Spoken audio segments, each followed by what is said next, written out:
विजया एकादशी व्रत कथा। फाल्गुन कृष्ण एकादशी। विजया एकादशी व्रत का हिंदू धर्म में विशेष महत्व है। यह दिन बहुत शुभ माना जाता है। यह व्रत भगवान विष्णु को समर्पित है। इस व्रत के प्रभाव से भक्तों की सभी बाधाएं दूर हो जाती हैं। विजया एकादशी का अर्थ ही है विजय। पंडितों के अनुसार इस दिन व्रत रखने से जीवन में आने वाली सभी बाधाओं का नाश होता है और भक्त सफलता प्राप्त करता है। पौराणिक कथाओं के अनुसार भगवान राम ने लंका पर विजय पाने के लिए इसी व्रत का पालन किया था। इसलिए इस एकादशी का महत्व और भी बढ़ जाता है। विजया एकादशी का व्रत हर साल फाल्गुन माह में कृष्ण पक्ष की एकादशी तिथि को रखा जाता है। यह व्रत भगवान विष्णु और माता लक्ष्मी को समर्पित होता है।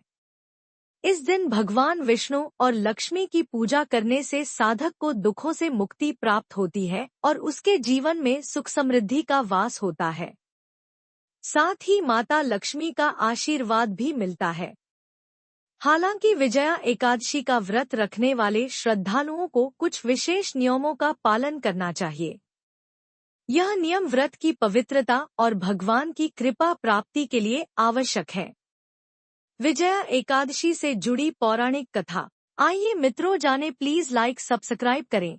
कमेंट में राधे राधे जरूर लिखें। धर्मराज युधिष्ठिर बोले, हे जनार्दन, फाल्गुन मास के कृष्ण पक्ष की एकादशी का क्या नाम है तथा उसकी विधि क्या है? कृपा करके आप मुझे बताइए। श्री भगवान बोले, हे राजन, फाल्गुन मास के कृष्ण पक्ष की एकादशी का नाम विजया एकादशी है।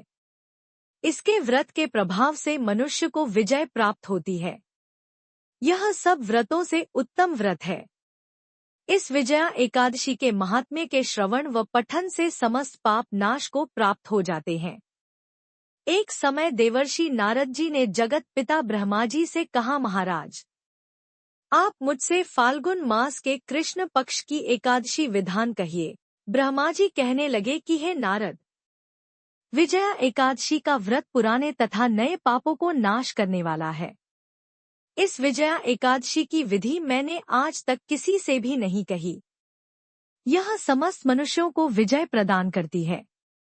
त्रेता युग में मर्यादा पुरुषोत्तम श्री रामचंद्र जी को जब 14 वर्ष का वनवास हो गया, तब वे श्री लक्ष्मण तथा सीता जी सहित पंचवटी में निवास करने लगे। वहां पर दुष्ट रावण ने जब सीता जी का हरण किया, तब इस समाचार से श्री रामचंद्र जी तथा लक्ष्मण अत्यंत व्याकुल हुए और सीता जी की खोज में चल दिए। घूमते घूमते जब वे मरणासन्न जटायु के पास पहुंचे तो जटायु उन्हें सीता जी का वृत्तांत सुनाकर स्वर्गलोक चला गया। कुछ आगे जाकर उनकी सुग्रीव से मित्रता हुई और बाली का वध किया। हनुमान जी ने लंका में जाकर सीता जी का पता लगाया और उनसे श्री रामचंद्र जी और सुग्रीव की मित्रता का वर्णन किया। वहां से लौटकर हनुमान जी ने भगवान राम के पास आकर सब समाचार कहे। श्री रामचंद्र जी ने वानर सेना सहित सुग्रीव की संपत्ति से लंका को प्रस्थान किया। जब श्री रामचंद्र जी समुद्र से किनारे पहुंचे, तब उन्होंने मगरमच्छ आदि से युक्त उस अगाध समुद्र को देखकर लक्ष्मण जी से कहा कि इस समुद्र को हम किस प्रकार से पार करेंगे? श्री लक्ष्मण ने कहा, है पुराण पुरुषोत्तम, आप आदि पुरुष हैं, सब कुछ जानते हैं। यहाँ से आधा योजन दूर पर कुमारी द्वीप में वग्दालभ्य नाम के मुनि रहते हैं। उन्होंने अनेक ब्रह्मा देखे हैं। आप उनके पास जाकर इसका उपाय पूछिए। लक्ष्मण जी के इस प्रकार के वचन सुनकर श्री रामचंद्र जी वग्दालभ्य ऋषि के पास गए और उनको प्रमाण करके बैठ गए। मुनि ने भी उनको मनुष्य रूप धारण किए हुए पुराण पुरुषोत्तम समझकर उनसे पूछा कि हे राम, आपका आना कैसे हुआ? रामचंद्र जी कहने लगे कि हे ऋषि, मैं अपनी सेना सहित यहाँ आया हूँ और राक्षसों को जीतने के लिए लंका जा रहा हूँ।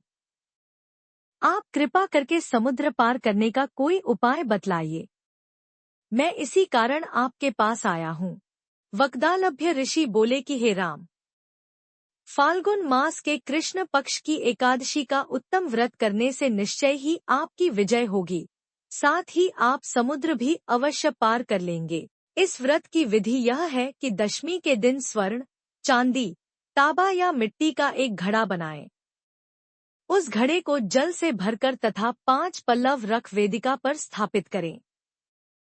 उस घड़े के नीचे सतंजा और ऊपर जौ रखें। उस पर श्रीनारायण भगवान की स्वर्ण की मूर्ति स्थापित करें।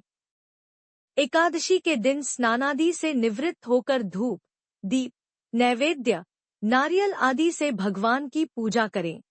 तत्पश्चात घड़े के सामने बैठकर दिन व्यतीत करें और रात्रि को भी उसी प्रकार बैठे रहकर जागरण करें। द्वादशी के दिन नित्य नियम से निवृत्त होकर उस घड़े को ब्राह्मण को दे दें। हे राम, यदि तुम भी इस व्रत को सेनापतियों सहित करोगे तो तुम्हारी विजय अवश्य होगी। श्री रामचंद्र जी ने ऋषि के कथनानुसार इस व्रत को किया और इसके प्रभाव से दैत्यों पर विजय पाई। अतः हे राजन, जो कोई मनुष्य विधिपूर्वक इस व्रत को करेगा, दोनों लोकों में उसकी अवश्य विजय होगी। श्री ब्रह्मा जी ने नारद जी से कहा था कि हे पुत्र, जो कोई इस व्रत के महात्म्य को पढ़ता या सुनता है, उसको वाजपेय यज्ञ का फल प्राप्त होता है। आशा करते हैं विजय एकादशी व्रत कथा से श्री हरि की कृपा से सब मनोकामनाएं पूरी होंगी। धन्यवाद। राधे राधे।